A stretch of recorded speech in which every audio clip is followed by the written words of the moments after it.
नमस्कार दोस्तों, मैं रूपेश अभिषेक पांडे आपका स्वागत करता हूं अपने यूट्यूब चैनल विधि ज्ञान में।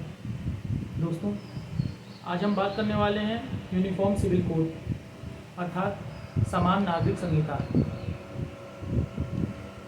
समान नागरिक संहिता है क्या? इसको समझने से पहले हमें यह समझना पड़ेगा आईपीसी और सीआरपीसी। जिस प्रकार आईपीसी में पूरे भारत में किसी भी कोने में, भारत के किसी कोने में अगर कोई क्राइम होता है, अगर किसी एक कोने में कोई क्राइम होता है और दूसरे कोने में दूसरा वही क्राइम दूसरे कोने पे भी होता है, तो दोनों ही जगह दोनों व्यक्ति को आईपीसी के तहत समान सज़ा ही मिलेगी। ऐसा नहीं कि मध्य प्रदेश में कोई मर्डर किया उसको अलग सज़ा दी गई, उत्तर प्रदेश में कोई मर्डर किया उसको अलग सज़ा मिली, ऐसा कुछ नहीं है। दोनों के लिए सज़ा सेम है। परंतु यहाँ अगर हम तलाक को ले लें तो हिंदुओं में तलाक लेने का अलग कानून है, मुस्लिमों में अलग कानून है। किसी को गोद लेना हो तो हिंदुओं में गोद लेने का अलग कानून है, मुस्लिमों में गोद लेने का अलग कानून है। तो इन्हीं सबको समान बनाने के लिए यूनिफॉर्म सिविल कोड को लाना बहुत ज़रूरी है। यूनिफॉर्म सिविल कोड के अंतर्गत कौन सी केसेस आएंगी, मतलब क्या मैटर आता है इस यूनिफॉर्म सिविल कोड के अंदर? तो जैसे कि शादी विवाह हो गया, तलाक हो गया, जमीन जायदाद का बंटवारा हुआ, गोद लेना हुआ, संपत्ति का अधिग्रहण हुआ, उसका संचालन हुआ, ये सारी चीज़ें यूनिफॉर्म सिविल कोड के अंदर आएंगी। वर्तमान समय में हिंदुओं के अलग कानून है, मुस्लिमों के लिए अलग कानून है, ईसाइयों के लिए अलग कानून है। बाकी बौद्ध, जैन, सिख ये लोग हिंदू कानून के अंतर्गत आते हैं। इनको हिंदुओं में रखा गया है, हिंदू कानून में। तो अगर यूनिफॉर्म सिविल कोड लागू होता है तो जो हिंदुओं के लिए तलाक का कानून है, सेम वही कानून मुस्लिमों के लिए लागू होगा। गोद लेने के लिए जो हिंदुओं के लिए कानून है, वही कानून मुस्लिमों के लिए, ईसाइयों के लिए भी लागू होगा। हमारे देश में गोवा एक मात्र ऐसा राज्य है जहाँ पे 1961 से ही ये यूनिफॉर्म सिविल कोड लागू है। वहाँ पे कोई हिंदुओं के लिए अलग कानून, मुस्लिमों के लिए अलग कानून, ऐसा कुछ नहीं है। वहाँ पे 1961 से ही यूनिफॉर्म सिविल कोड लागू है और अच्छे से संचालन किया जा रहा है इसका। अब हम आपको थोड़ी सी एक कहानी के रूप में समझाएंगे यूनिफॉर्म सिविल कोड के बारे में सर्वप्रथम बात आई कहाँ से।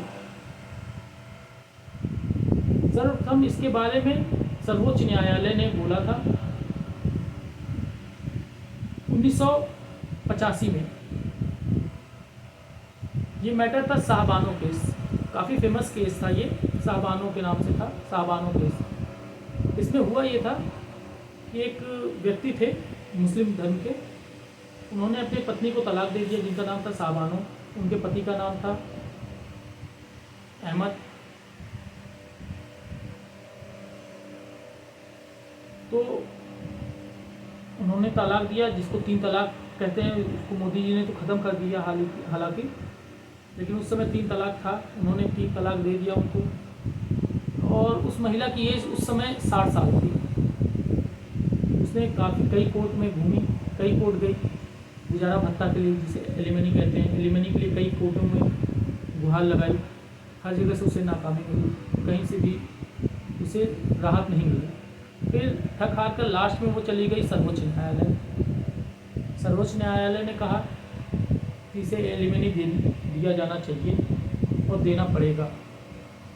और उसी समय सर्वोच्च न्यायालय ने ये वर्ड यूज़ किया था कि इस देश में यूनिफॉर्म सिविल कोड लागू करना अत्यंत आवश्यक है। जब निर्णय आया कोर्ट का, सर्वोच्च न्यायालय का, कि एलिमनी देना पड़ेगा पति को अपनी पत्नी के लिए, अर्थात अहमद खान को देना पड़ेगा साहबानों को, तो इस फैसले का मुस्लिम धर्मगुरुओं ने काफ़ी विरोध किया। जगह जगह पे प्रदर्शन चालू हो गया मुस्लिमों की तरफ से, ये हमारे धर्म के खिलाफ है, ऐसा वैसा सब। तो फिर अब उस समय जो वो था हमारे यहाँ प्रधानमंत्री थे, उस समय प्रधानमंत्री हमारे राजीव गांधी जी थे। तो राजीव गांधी के ऊपर मुस्लिम धर्मगुरुओं का दबाव पड़ने लगा। अब वो राजीव गांधी उन दबाव को झेल नहीं पाए और उन्होंने सुप्रीम कोर्ट के फैसले को ही पलट दिया। पलटने का मेरा तात्पर्य है कि उन्होंने एक ऐसा संसद में कानून पारित कर दिया जिसको कहते हैं मुस्लिम महिला तलाक पर संरक्षण अधिनियम। ये 1986 में राजीव गांधी ने इस अधिनियम को पारित कर दिया, जिससे कि सुप्रीम कोर्ट की जो आदेश था सुप्रीम कोर्ट का, उसको पूरी तरीके से पलट दिया गया। और इस अधिनियम में ये कहा गया कि कोई भी मुस्लिम पुरुष अगर अपनी पत्नी को तलाक देता है तो उसे एलिमनी गुजारा भत्ता के रूप में कुछ भी नहीं देना है। अब इससे कोर्ट का फैसला पूरी तरीके से ख़त्म हो गया इस कानून की वजह से, इस अधिनियम की वजह से। और उस समय मुस्लिम लोग तो शांत हो गए। फिर अब मोदी जी ये काफ़ी ज़ोर शोर से उठा रहे हैं इस मुद्दे को, बोला जा रहा है कि अब लागू होगा यूनिफॉर्म सिविल कोड। ये यूनिफॉर्म सिविल कोड है क्या, ये हमने आपको अच्छी तरीके से समझा दिया है। उम्मीद है आपको अच्छे से समझ में आया होगा। और यूनिफॉर्म सिविल कोड से कोई भी किसी भी प्रकार का ऐसा नहीं कि यूनिफॉर्म सिविल कोड के लागू हो जाने से किसी का अधिकार छिन जाएगा या किसी को दबा दिया जाएगा। इससे महिलाओं को और ज़्यादा ही शक्ति प्रदान होगी, अर्थात उनको और ज़्यादा ही शक्ति मिलेगी, उनको समानता का अधिकार मिलेगा महिलाओं को यूनिफॉर्म सिविल कोड के आ जाने से। तो दोस्तों, चैनल को सब्सक्राइब जरूर करिएगा और लाइक भी करिएगा।